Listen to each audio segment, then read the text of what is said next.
Freddie from Run Queensland, and today I'm joined by local legend and Gee, you dropped the legend card. Jamie Milne from Jamie Milne Training. Thanks for joining me, mate. How are you, brother? Yeah, I'm going really well. So I thought we'd get you on here and have a chat.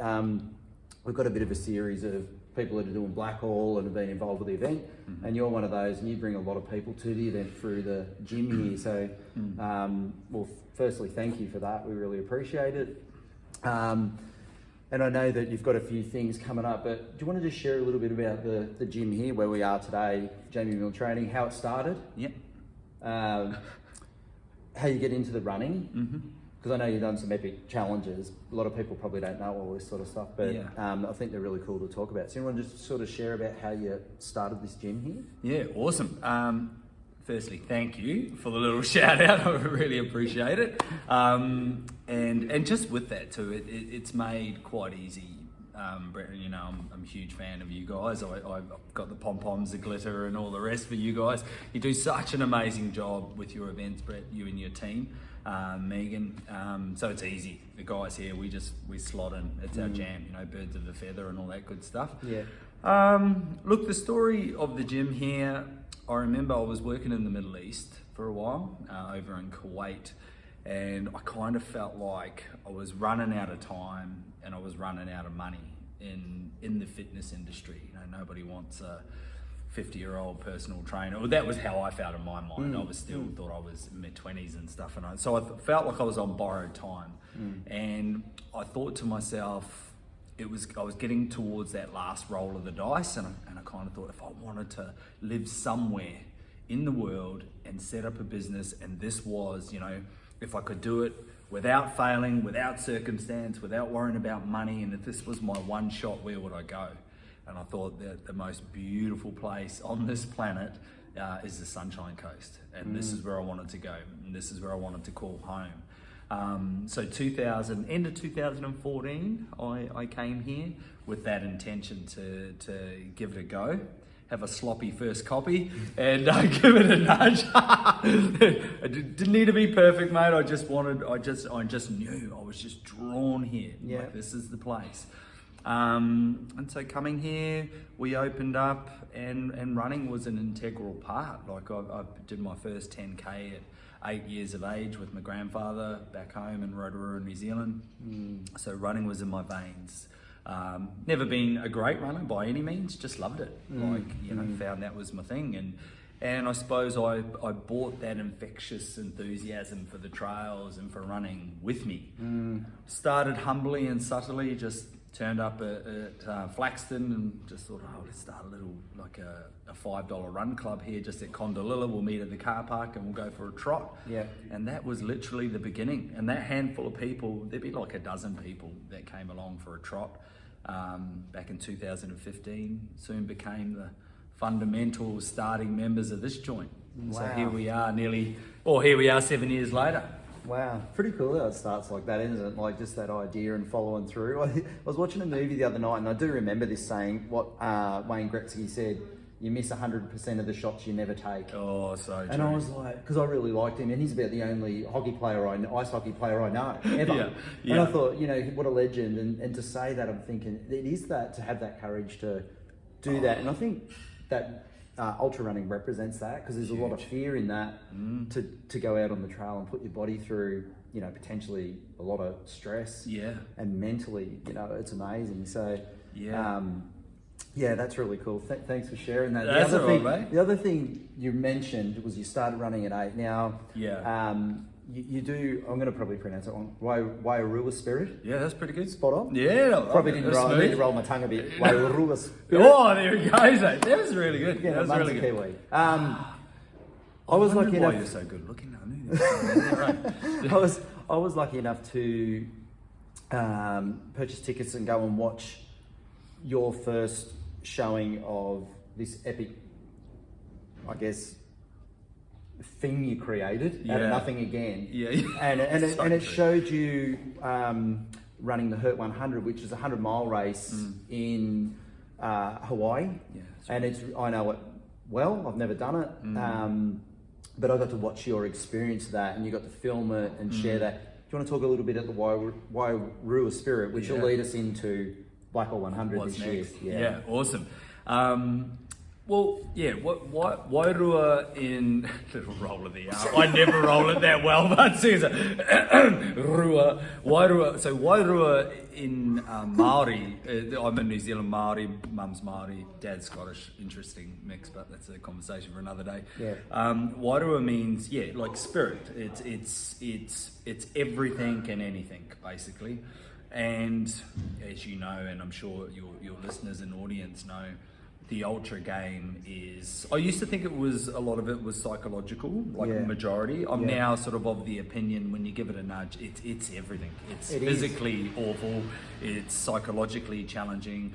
And then there's this bit, and this was what we focused on, was the intangible drivers, so the stuff you can't measure. So science can measure all sorts of things, and if it's measurable, then it's scientific. But then there's this other stuff that the room goes a bit weird. All the woo-woo stuff, the stuff you can't see, the invisible stuff, like what drives Brett Stranding when you go and do the Western States, what drives you when you go to the scenic rim, when you've run out of your nutrition spanked, you're physically shattered, psychologically broken, what happens next? And I honestly believe, Brett, that there is reserved. I get goosebumps, mate. That is reserved for those willing to pay the price. I totally get it. Because there is a lot of things that you can't explain. I mean, I know for me, I definitely can't explain those feelings that you have, and sometimes I've had where they're out of body while I'm running, and I feel like I'm watching myself from above. And I can really remember in the Alpine Challenge, 100 miler in Victoria, that happened, and I was like, it was almost like I was a drone watching myself run. And you try to explain that, and I'm sure people look at you like, really? What mushrooms did you nibble on? Did you grab some of the mushies in the Alpine Challenge, half the Alpine region? No, those Victorian mushrooms. But it's like that, and I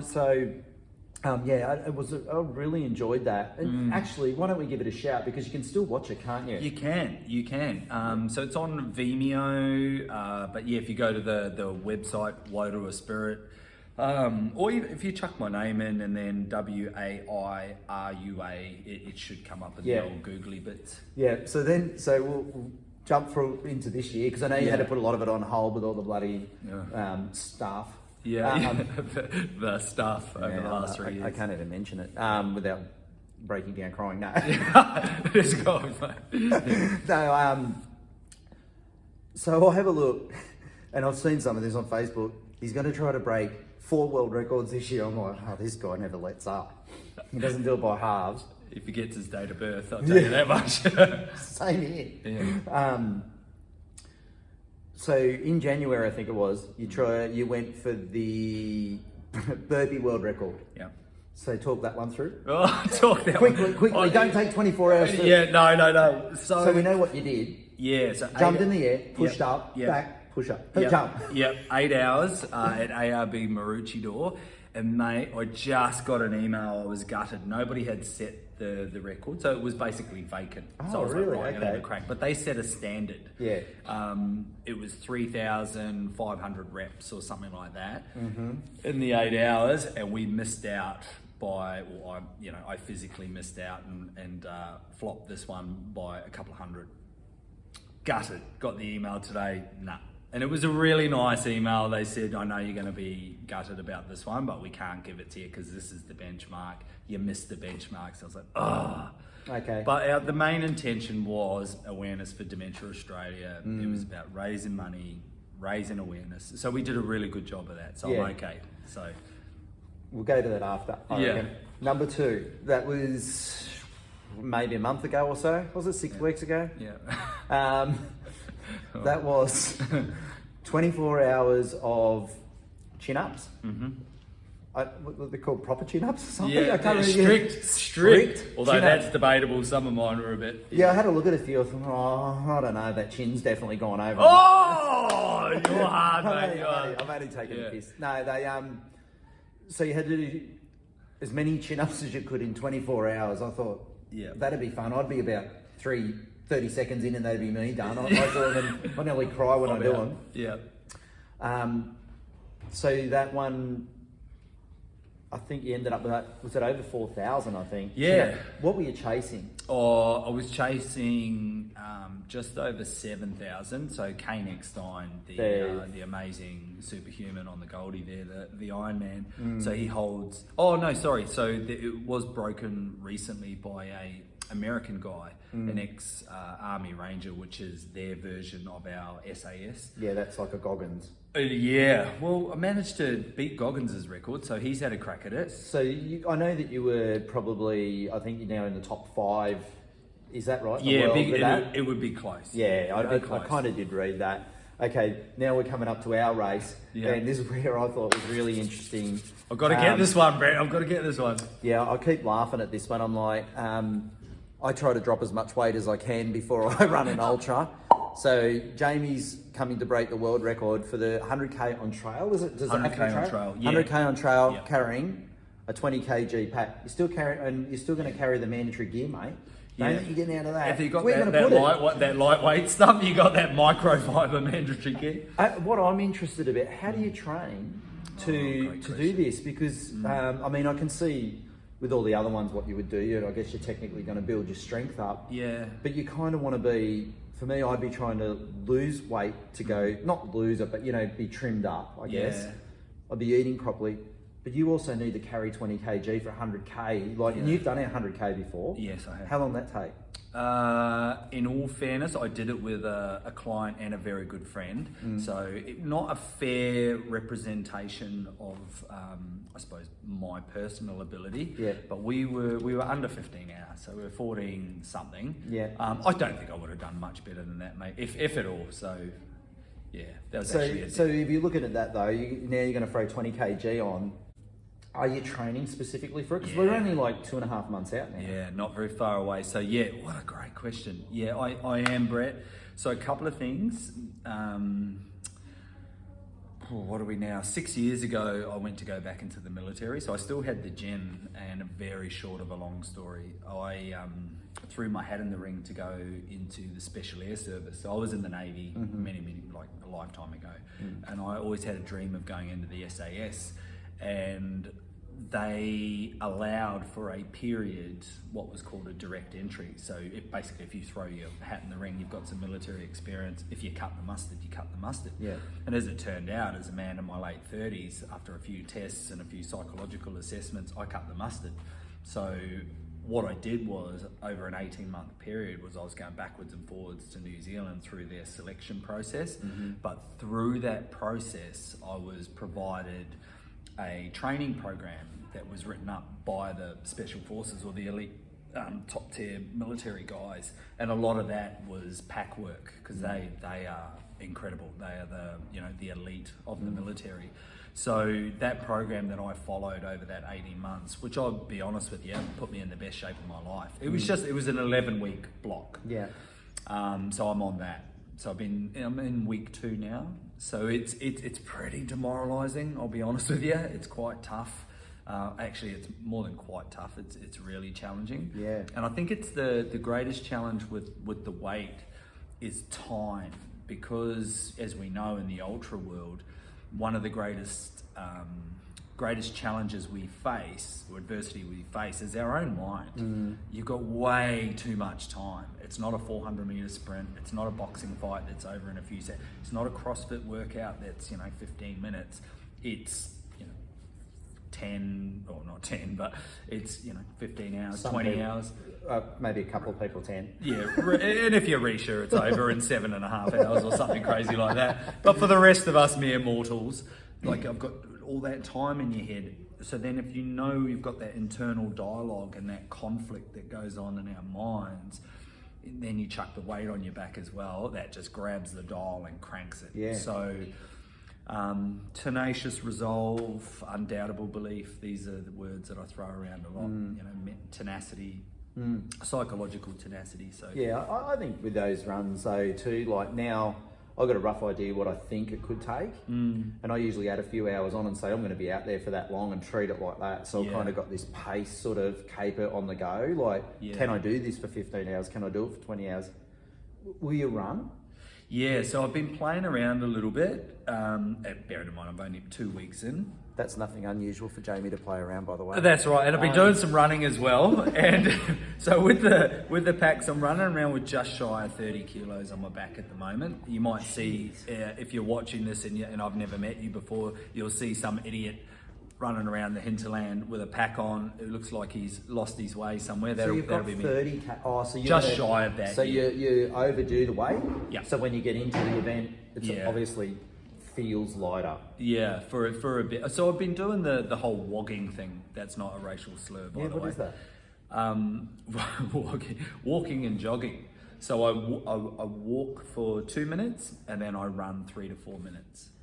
And look, I did 10K the other day with about 300 meters of elevation, and that was an hour 24. Okay. Oh, so pretty. You're still moving good. So you're shuffling. So because I don't know if it will happen, but will the weight become an impact potentially on the joints? 100%. Okay. And you get these, it's like when running your feet, you get the hot spots if you don't manage yourself. Well, I've got them, it'll give you a little breath. No, joking. So like there, you get the little burns and hot spots. Like I've got them. Is that from the belt? That's from the pack. Oh, from the pack. You've got to have a pack too.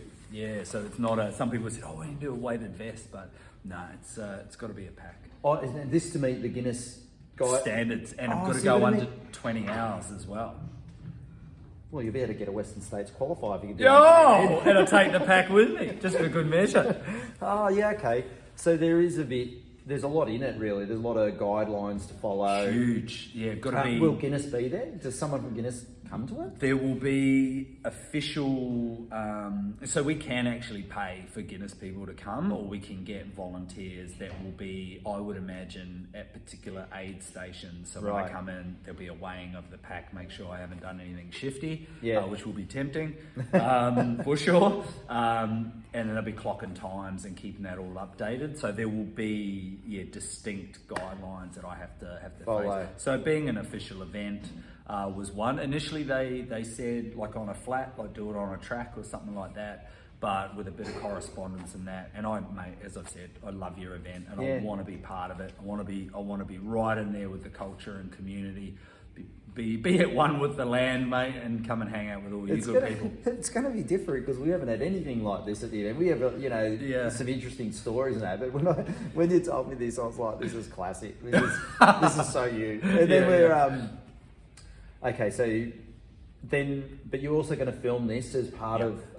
So are the 4 actually, then we go to number 4 challenge in December. So so you'll have about 6 or 7 weeks to recover this to do 8 hours of these double ups. Skipping. So that's like making the rope go around your body twice before as you're landing. Yep.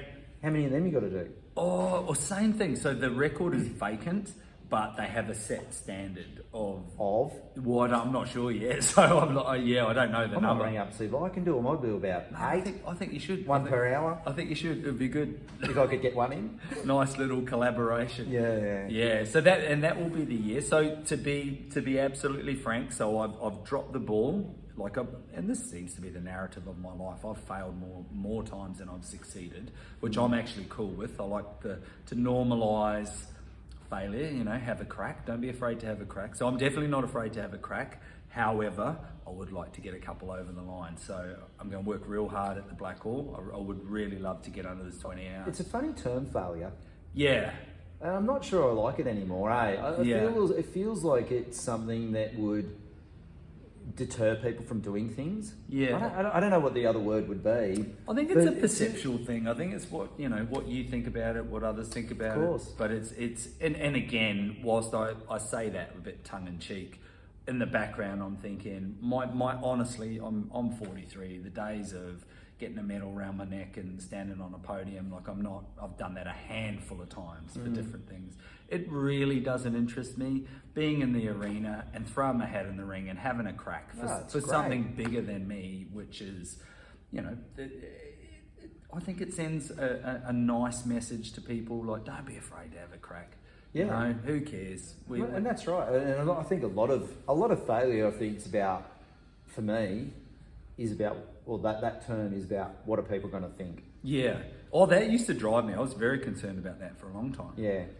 And I realise that most people don't give a shit. What No, it they is. don't, mate. Just fucking read the paper. They're so worried about their own stuff, you know, like it's all in my mind. Yeah. So, but isn't that nice for people? Like if someone's watching this, because I totally believe, I totally agree with what you're saying. I ride the coattails on that. Oh. That's exactly right. People are not interested in, and unfortunately, some of us.